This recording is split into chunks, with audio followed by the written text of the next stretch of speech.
ചില എന്ന് പറഞ്ഞവരെ ഇന്നത്തെ വചനഭാഗത്തിലെ ലേഖനഭാഗത്തില് നമ്മൾ വളരെ പരിചിതമായിട്ടുള്ള ഒരു വചനഭാഗം പൗലോസിലെ നമ്മൾ ഓർമ്മിപ്പിക്കുകയാണ്. എന്താണത്? നമുക്ക് വെളിപ്പെടാനിരിക്കുന്ന മഹത്വത്തോട് തുലനം ചെയ്യുമ്പോൾ ഇന്നത്തെ കഷ്ടതകൾ കേവലം നിസ്സാരമാണെന്ന് ഞാൻ കരുതുന്നു എന്ന് പറയുകയാണ്. എന്ന് പറഞ്ഞാൽ മനോഹരമായിട്ടുള്ള ഒരു വചനമാണ്. നമ്മൾ ഓർമ്മിപ്പിക്കുകയാണ് ചെയ്യുന്നത്. നമുക്ക് വെളിപ്പെടാനിരിക്കുന്ന മഹത്വത്തോട് തുലനം ചെയ്യുമ്പോൾ, താരതമ്യം ചെയ്യുമ്പോൾ ഇന്ന് നമ്മൾ അനുഭവിച്ചുകൊണ്ടിരിക്കുന്ന കഷ്ടതകൾക്ക് വെറും നിസ്സാരമാണ് അല്ലെ. നമ്മുടെ ജീവിതത്തിൽ ഇത് നമുക്ക് ഒരുപാട് അനുഭവങ്ങൾ ഉണ്ടായിട്ടുള്ളതാണ്, ഇനിയും അനുഭവങ്ങൾ ഉണ്ടാകാനിരിക്കുന്നതാണ്. എന്ന് പറഞ്ഞാൽ നമ്മളൊരു പീഡനത്തിലൂടെ കടന്നു പോകുമ്പോൾ, ഒരു സഹനത്തിലൂടെ കടന്നു പോകുമ്പോൾ നമ്മൾ ഇതിന്റെ ഒരു ഫ്യൂച്ചർ നമ്മൾ ആലോചിക്കുകയാണെങ്കിൽ അത് നമുക്ക് വളരെ സിമ്പിൾ ആയിട്ട് നമുക്ക് അത് ഏറ്റെടുക്കാനായിട്ട് സാധിക്കും എന്നുള്ളതാണ്. ഇതിപ്പോ ഒരു ഉദാഹരണം പറഞ്ഞാൽ, നമ്മളൊരു പനി പിടിച്ചു, ആശുപത്രിയിൽ ചെല്ലുന്നു, നമ്മുടെ അടുത്ത് പറയുകയാണ് ഒരു ഇഞ്ചക്ഷൻ എടുക്കണം എന്ന് പറയുകയാണ്. ഇഞ്ചക്ഷൻ അത് കുത്തുന്ന സമയത്ത് ഒരുപക്ഷെ നമ്മൾ അതിനെ കുറിച്ച് ആലോചിക്കാതെ ഇഞ്ചക്ഷൻ എടുത്തു കഴിഞ്ഞാൽ ഒരു ദിവസത്തിനകം ഞാൻ ഭയങ്കര ഫ്രഷ് ആകും, ഉഷാറാകും, ഈ പനിയൊക്കെ എന്നെ വിട്ടുമാറും എന്ന് നമ്മൾ ചിന്തിക്കുകയാണെങ്കിൽ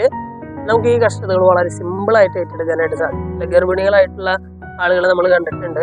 അവരുടെ ജീവിതത്തിൽ ഒരുപാട് കഷ്ടതകൾ ഏറ്റെടുക്കേണ്ട സമയങ്ങളാണ് അതൊക്കെ അല്ലെ. ഒരുപാട് രീതിയിലുള്ള അസ്വസ്ഥതകൾ അവരെ ബാധിക്കുന്നുണ്ട്. അപ്പോഴൊക്കെ അവരത് ഏറ്റെടുക്കുന്നത് എന്തിനെ കുറിച്ച് ഓർത്തിട്ടാണ്?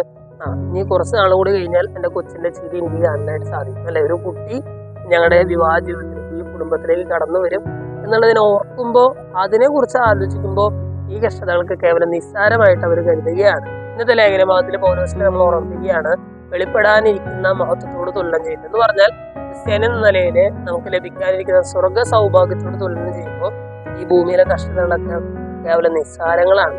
നമ്മുടെ ദൃഷ്ടികളല്ല, നമ്മുടെ കണ്ണുകളല്ല ഈ സ്വർഗത്തിൽ ഉറപ്പിച്ച് മുന്നോട്ട് നീങ്ങാനായിട്ട് നമുക്ക് പരിശ്രമിക്കാം. നമ്മുടെ ജീവിതത്തിൽ ഏറ്റെടുക്കേണ്ടി വരുന്ന ചെറിയ ചെറിയ സഹനങ്ങളെ സ്വർഗത്തെ ഓർത്തുകൊണ്ട് അതെല്ലാം നിസ്സാരമായിട്ട് കരുതി മുന്നോട്ട് പോകാനുള്ള കൃപയ്ക്കായിട്ട് നമുക്ക് പ്രാർത്ഥിക്കാം.